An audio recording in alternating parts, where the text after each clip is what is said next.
Bonjour et bienvenue sur la magie des étampes.com. Ici Marika Lemay pour vous montrer une petite carte rapide, facile, mais qui peut aussi être détaillée. Et je vais vous montrer une belle variante à la fin avec un nouveau produit. Donc, enveloppe toujours assortie. J'ai voulu aller m'amuser avec le très polyvalent jeu Gorgeous Grunge ici qui fait fureur depuis plus d'1 an. Donc, Stampin' Up, c'est le fun parce qu'il nous offre des jeux comme ça qu'on peut se servir un peu pour n'importe quel projet. Alors, j'ai privilégié, je pense que j'en ai pris comme 3. On va y aller avec ça. Et puis, j'ai utilisé ici, dans le jeu Fabuleux Quatuor, l'étampe de merci. J'ai utilisé un peu, beaucoup, infiniment. Donc, vous avez dans le fond 4 étampes là-dedans, mais en réalité, vous pouvez en créer seulement une partie avec vos marqueurs. 1, 2, 3, 4, 5, 6, 7 étampes en fait, alors qu'on a écrit 4, c'est qu'elles sont jumelées, tout simplement. Alors, on les sépare et on n'utilise que ce qu'on a besoin. Je prépare mes blocs. N'oubliez pas, si vous voulez avoir une bonne adhérence, il faut que vos blocs soient très propres. Les miens, là, ils seraient dus pour être... Je mets ça dans l'eau de vaisselle, tout simplement.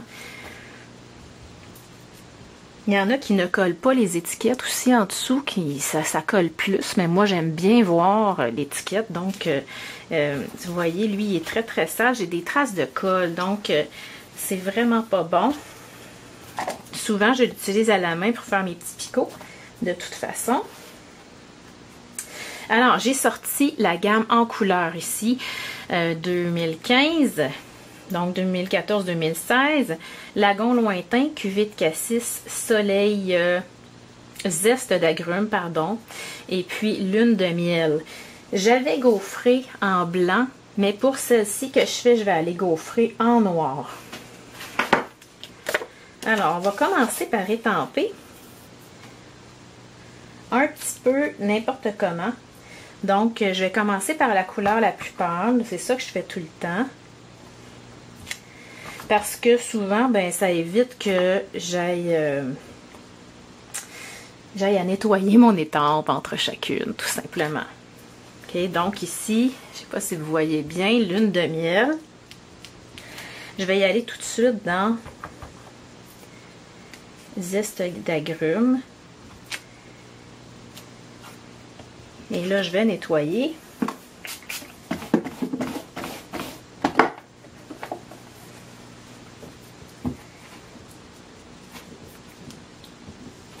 Je vais continuer avec Lagon Lointain.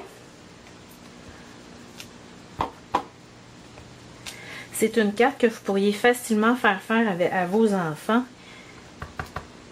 Et on va y aller. Je suis pas chanceuse aujourd'hui. Je pense qu'après avoir fait cette vidéo-là, je vais arrêter d'en tourner. Je vais aller nettoyer mes blocs. Et là, je vais y aller à répétition parce que c'est une couleur quand même assez forte.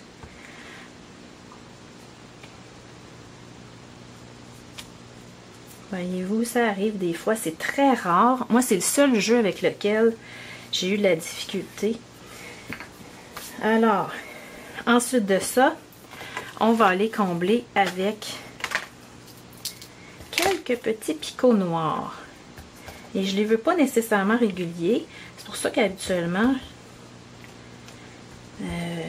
j'y vais avec ou sans bloc. Ça ne me dérange pas du tout.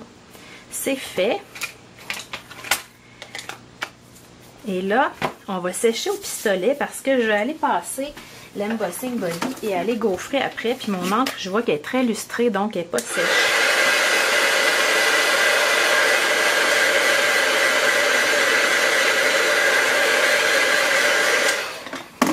Sec. Obligatoire, l'embossing body. Je fais même sortir un petit peu de poudre à chaque fois. J'en ai passé, je dirais, 1,5 en 9 ans. Donc, j'en ai un qui a pratiquement plus de poudre. Dans ce temps-là, on le change tout simplement. Ça coûte pas cher et c'est vraiment essentiel si on veut faire du beau travail avec notre gaufrage. Donc, qui dit gaufrage dit Versamark.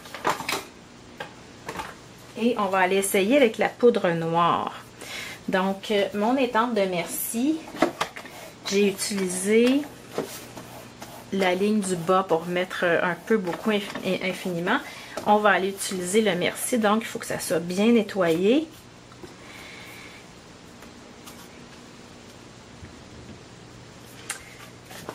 Et je vais aller ancrer bien, je vais faire attention pour ancrer que le merci.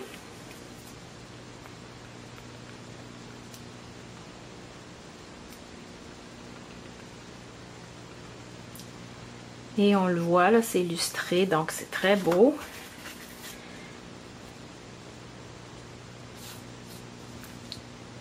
J'appuie quand même assez fort parce que j'ai pris un trop gros bloc et dans ce temps-là, je suis pas certaine de mon affaire. Alors, je prends un papier brouillon qui n'est pas brouillon, c'est du papier design. Faites pas ça chez vous. Et là, avant d'aller chauffer, je vais aller vérifier parce que la poudre noire, si ça va paraître beaucoup là, si j'ai dépassé en pressant un petit peu trop fort. C'est le cas autour du point ici. Alors, je chauffe allègrement.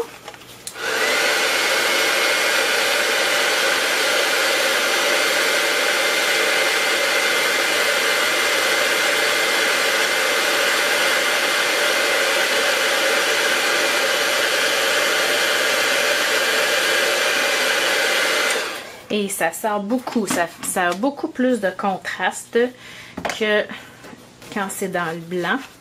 Donc, celles qui ont suivi mon cours sur les couleurs comprennent vraiment la notion de contraste et pourquoi j'ai insisté beaucoup. Si vous voulez suivre ce cours-là, il est encore disponible. Vous le faites de chez vous, quand vous voulez.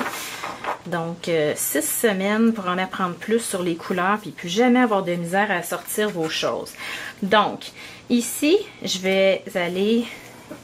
J'ai pas fait de bannière, je voulais faire changement et je vais vous montrer une petite twist. Ici, j'ai arrondi simplement avec mes ciseaux.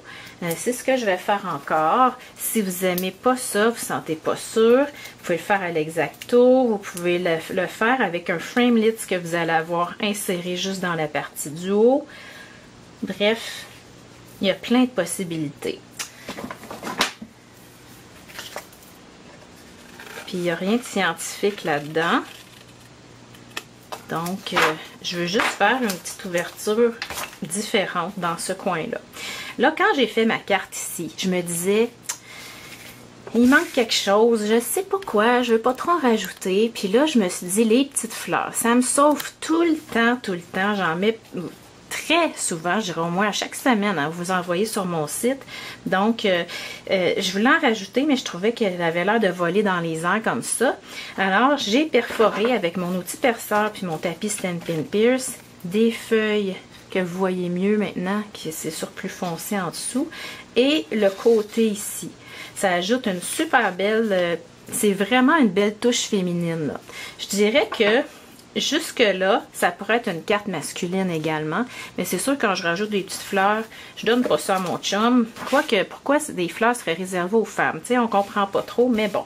Ici, ce que j'ai décidé de rajouter, c'est un papillon. C'est les nouveaux Thinlits Butterfly, donc papillon. Et c'est vraiment le fun à utiliser. Pour vous donner une idée comment il est gros, là, le plus gros papillon, là, il va dans la paume de ma main. Donc, pour mettre sur des boîtes cadeaux, des sacs cadeaux, des pages de collimage, même des cartes, c'est très beau. Là, regardez qu'est-ce que ça fait. Alors, ça serait de toute beauté. Moi, j'ai utilisé celui-là. Si vous voulez un truc, quand vous le passez dans votre Big Shot, moi, j'ai toujours à côté de ce... Dans le fond, j'ai un rouleau de papier ciré dans mon tiroir où j'ai mes Thinlits. Pour aller l'insérer, je glisse par exemple mon carton, mon papier ciré, comme ça. Et ça va se défaire beaucoup plus vite. Et après ça, avec mon outil perceur, je vais simplement effleurer, ça tombe. C'est sûr que si vous en avez 50 à faire, il y a des trucs dont je vous en parlerai plus tard. Mais il ne faut pas se casser la tête quand on en a juste un à faire. Et là, regardez comment ça va être joli. Ah, wow! Quand j'avais fait celle-là, le catalogue n'était pas sorti, mais là, je me suis dit, ah, je peux pas ne pas prendre ça, c'est trop beau. Et ce qu'il faut penser, c'est pas le faire trop dépasser parce que ça rentrera pas dans la carte. Donc, je suis obligée de le glisser un petit peu plus que je voulais à l'intérieur. Mais c'est pas un problème. Il me reste la petite touche finale qui est l'application de perles. Donc, quand vous appliquez les perles, allez presser dessus pour être sûr que l'adhésif soit bien collé en dessous. Parce que quand ils sont longtemps, des fois, ça peut... En tout cas, on en a besoin. On a besoin de faire ça. Je pense que je vais simplement lui en mettre 3 comme ça. On y va avec... Moi, je vais tout le temps avec des nombres impairs. Alors, vous avez la variante avec un contraste en noir, ici en blanc, et avec l'option de mettre des fleurs et aller perforer tout le tour. Et, bien sûr, l'enveloppe assortie. Alors, j'espère que ça vous inspire, puis je vous souhaite une très bonne journée.